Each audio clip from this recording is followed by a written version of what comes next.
मेरे बच्चे, तुम्हारी माँ से ज्यादा भाग्यशाली कोई माँ नहीं। जानते हो क्यों?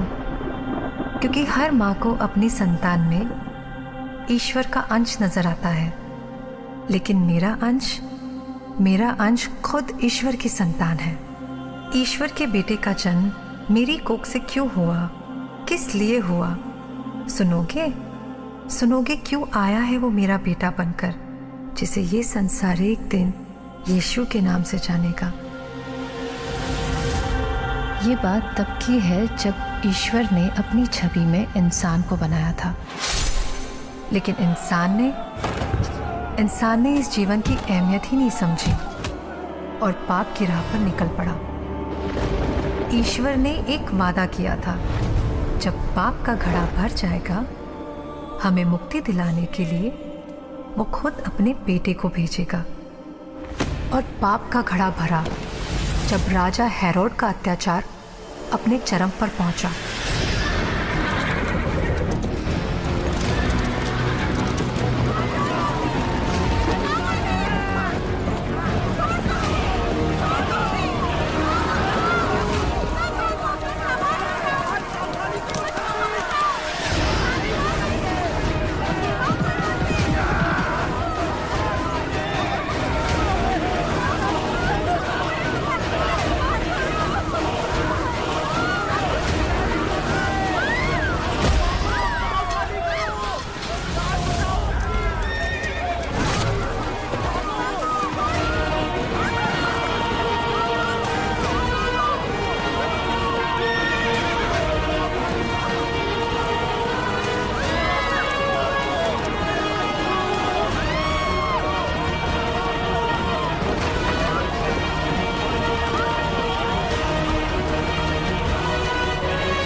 अगर यही हाथ किसी कमजोर को मारने की बजाय उसकी मदद के लिए उठे तो सोचिए आपको कितनी दुआएं मिलेगी।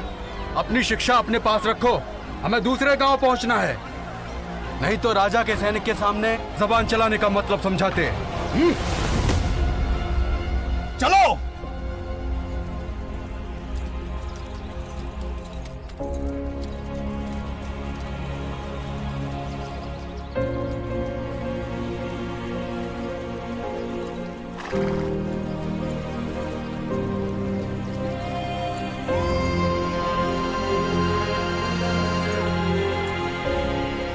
तुम ठीक हो? मेरी, ये लोग हम पे अत्याचार क्यों करते हैं? ईश्वर पर यकीन रखो, एक दिन उसका बेटा आएगा और हम सबको हर कष्ट से मुक्त कराएगा। मुझे नहीं पता था कि ईश्वर की इस महान लीला में मैं और तुम्हारे पिता जोसेफ इतनी बड़ी भूमिका निभाने वाले हैं। तुम्हारे पिता भी मेरे जीवन में ईश्वर का आशीर्वाद बनकर आए थे, तुम्हारे जन्म का भागी बनने। और पहली मुलाकात में ही ये बात हम दोनों को समझ में आ गई थी, इसलिए रिश्ता तय होते ही सबसे पहले मैंने ईश्वर को धन्यवाद दिया। आपने मेरे लिए जो भी सोचा है उसके लिए धन्यवाद।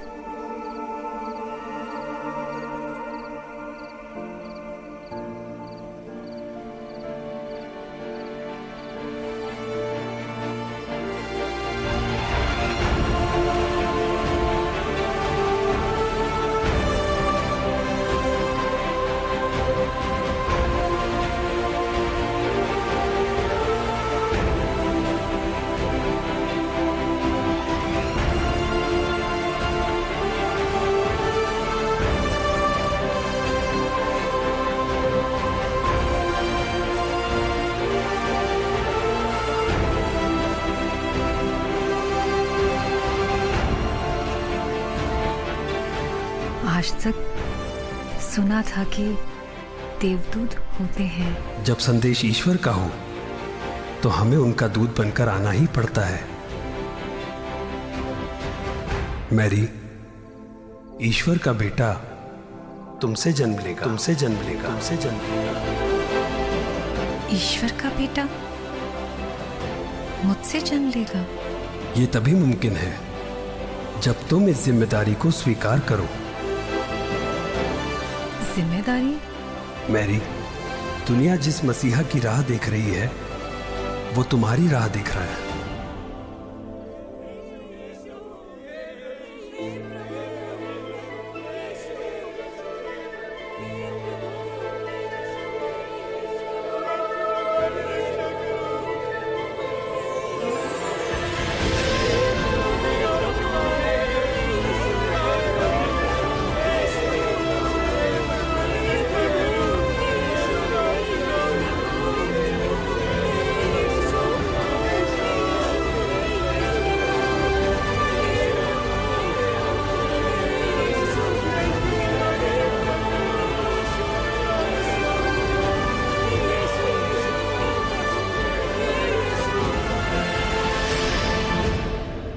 ये क्या देखा मैंने? भविष्य, जिसे हकीकत में बदलना या ना बदलना तुम्हारी हां या ना पर निर्भर करता है।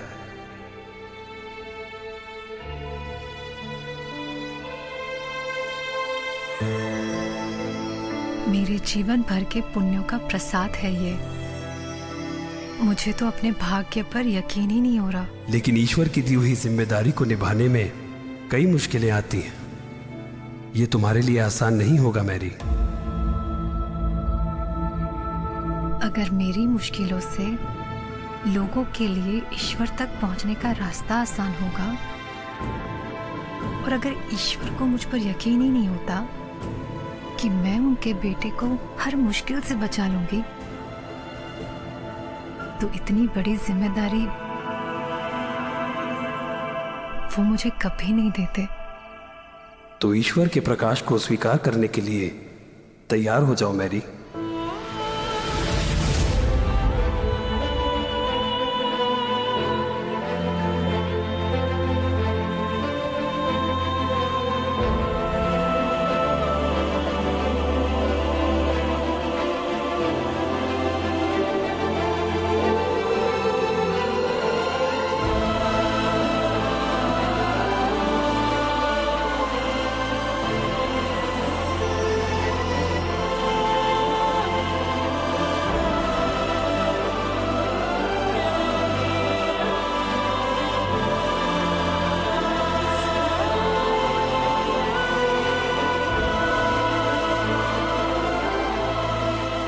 ईश्वर के प्रकाश के रूप में तुम मेरे गर्भ में आ चुके थे।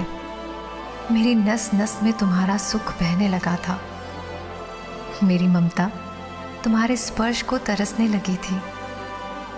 एक ऐसी खुशी महसूस कर रही थी जिसका मुझे अनुमान ही नहीं था। मैं तो तुम्हें ईश्वर के आशीर्वाद के रूप में पाकर धन्य थी, लेकिन गांव वालों की नज़र में मैं गुनहगार थी और तुम मेरे गुनाह का सबूत।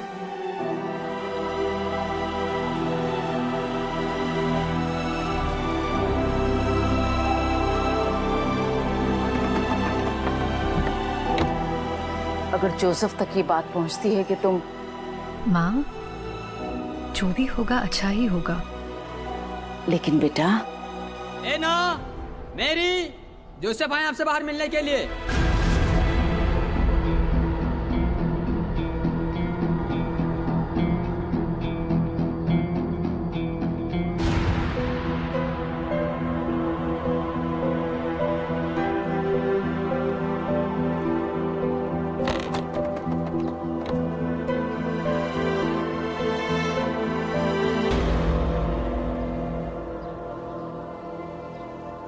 मैंने जो सुना है क्या वो सच है?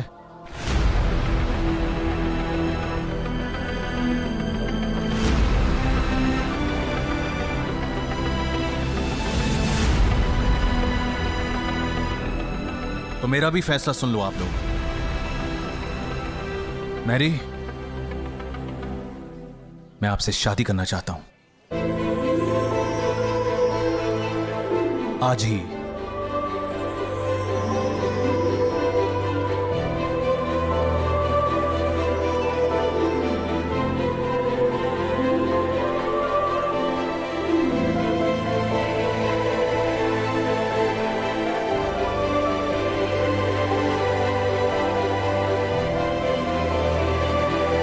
वो देवदूत मेरे पास भी आए थे। अब इस शादी में और देर नहीं होनी चाहिए ताकि ईश्वर के इस अंश पर कोई सवाल ना उठे।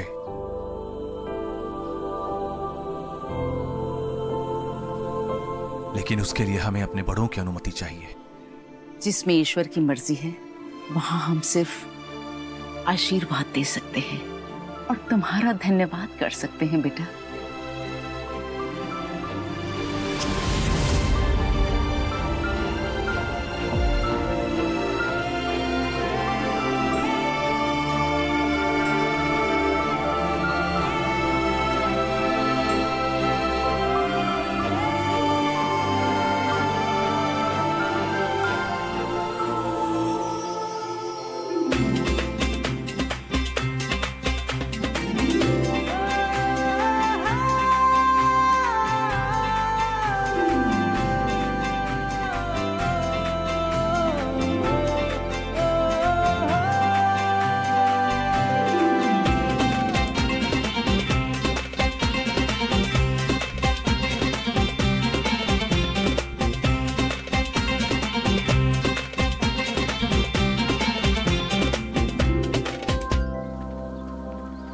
आइए आइए आइए।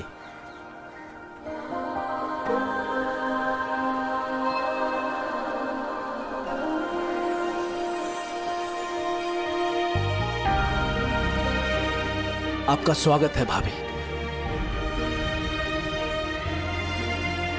यही हमारा घर है मैरी, यही हमारा संसार है। तुम, मैं, मेरा भाई और भाभी। मारिया। आज से मेरा ये परिवार तुम्हारा भी परिवार है।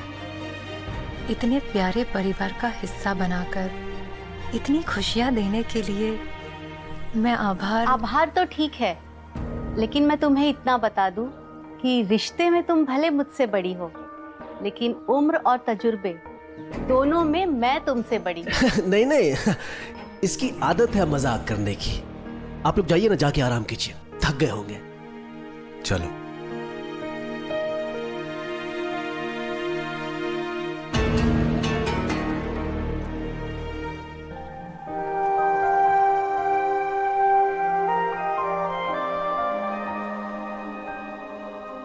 मैरी, हमारा घर भले ही छोटा हो, लेकिन हमारे जीवन में आने वाली सबसे बड़ी खुशी के लिए पूरी तरह से तैयार है।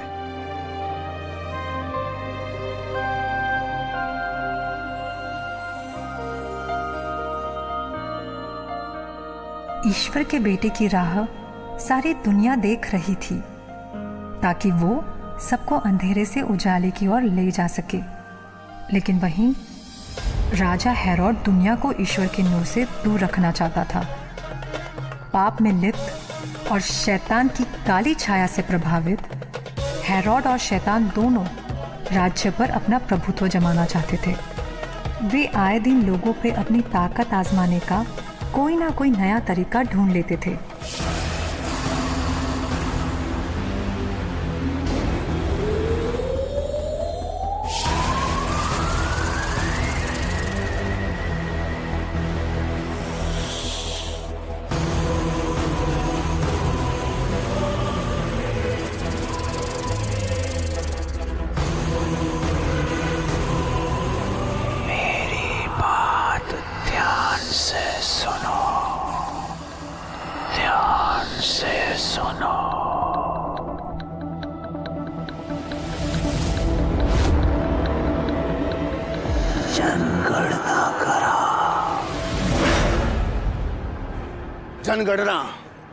जनगणना कराओ, जनगणना। मुझे अपने राज्य की आबादी की सही गिनती चाहिए और इस गिनती के लिए जो जहां पैदा हुआ उसे वही जाना पड़ेगा, ताकि मुझे पता रहे कौन कहां पैदा हुआ, कब पैदा हुआ और क्यों पैदा हुआ। जाओ। जी सम्राट। मुझे सब पता करना है, मुझे सब पता करना है, सब पता करना है। राजा हेरोड के आदेश के अनुसार हमें वहां जाना पड़ा जहां तुम्हारे पिता का जन्म हुआ था।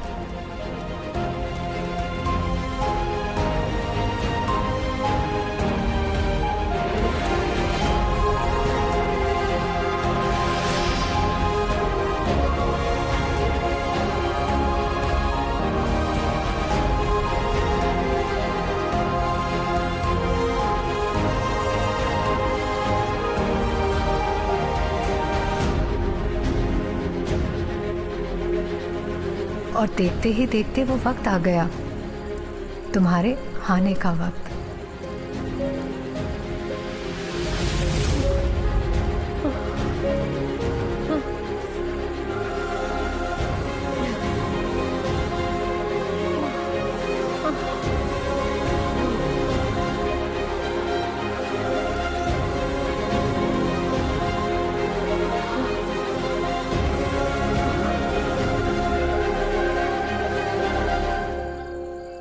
आज की रात बिताने के लिए कोई जगह मिलेगी? जनगणना की वजह से सारी सराहें भरी हुई हैं भाई।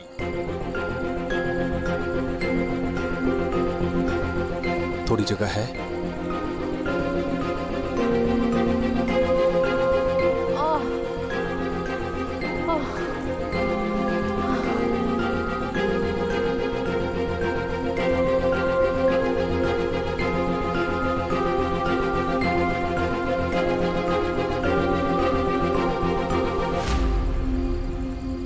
किसी भी सराय में जगह नहीं है। क्या करें? ईश्वर का पुत्र पैदा होने वाला है और हम उसे छत भी नहीं दिला पा रहे। पूरा संसार ही जिसका घर है, हो सकता है ना वो अपनी मर्जी से जगह चुन रहा हो।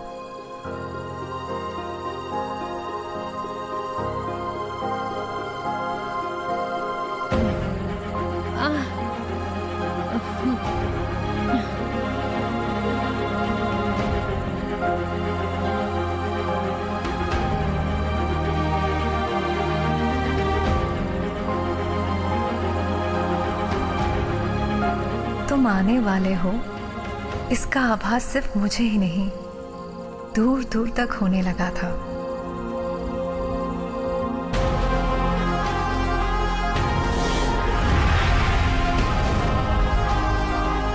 वो आने वाला है, मैं उसे देखना चाहता हूं। वो आ रहा है वो।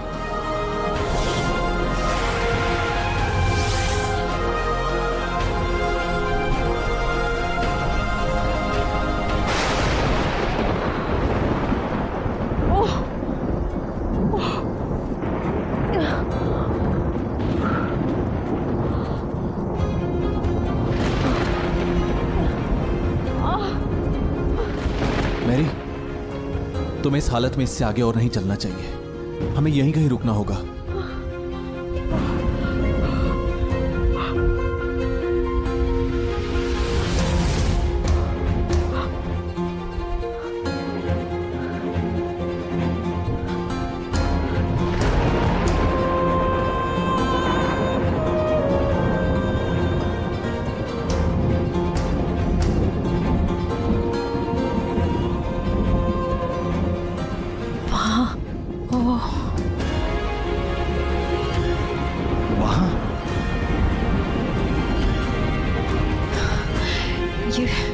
ये मेरी नहीं,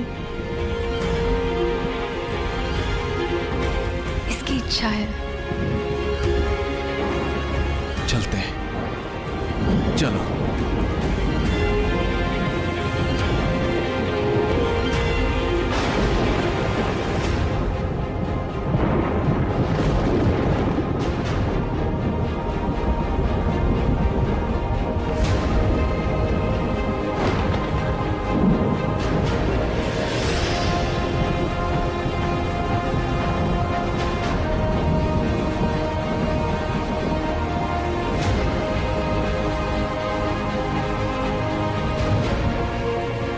आज एक मसीहा जन्म ले रहा है। गौशाला की चलनी में कपड़े में लिपटे हुए ईश्वर के इस अंश का पहला दीदार करो।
हमें पानी की जरूरत पड़ेगी। मैं जरा पानी लेकर आता हूं।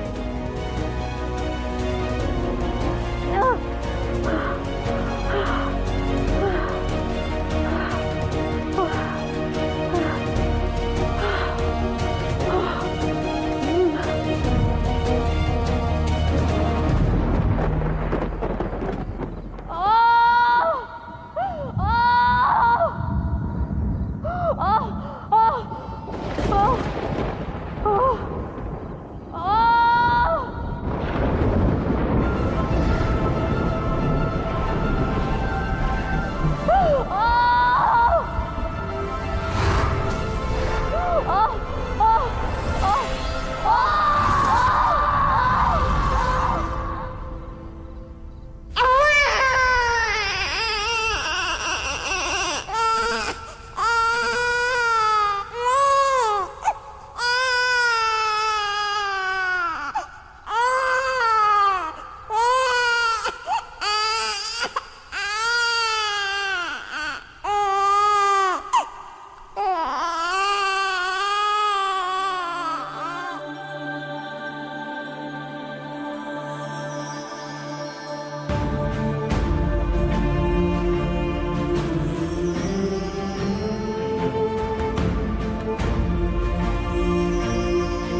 ये थी तुम्हारे जन्म की कहानी।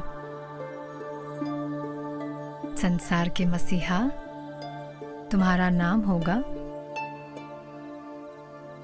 यीशु, यीशु, यीशु, यीशु।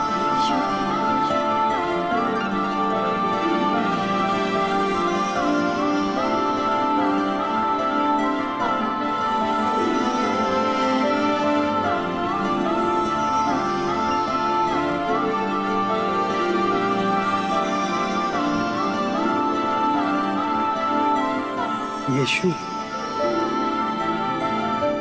संसार को संभालना, पर अपनी माँ को मत भूलना।